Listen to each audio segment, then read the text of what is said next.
السلام علیکم، کیسے ہیں؟ امید کرتا ہوں خیر و عافیت سے ہوں گے۔ عموماً ایک جملہ سننے کو ملتا ہے کہ منہ پہ بولنے والے دل کے بڑے صاف ہوتے ہیں۔ یہ جملہ آپ نے بڑی مرتبہ سنا ہے، لیکن آج اس کو ایک اور اینگل سے دیکھتے ہیں کہ ایسے دل کی صفائی کا کیا فائدہ ہے جس سے دوسرے کے دل پہ ایک تیر لگے، اس کا دل زخمی ہو جائے اور آپ کے الفاظ اس کے دل میں نشتر کی طرح لگیں اور چھلنی چھلنی کر دیں۔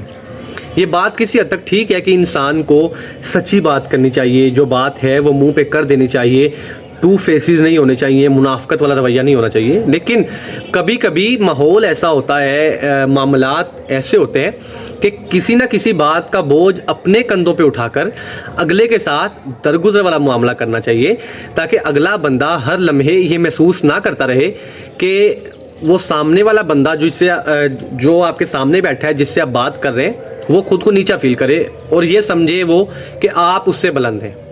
ایسا انسان قابل فخر نہیں ہوتا جس کی محفل میں دوسرا بندہ بیٹھ کر خود کو نیچا محسوس کرے۔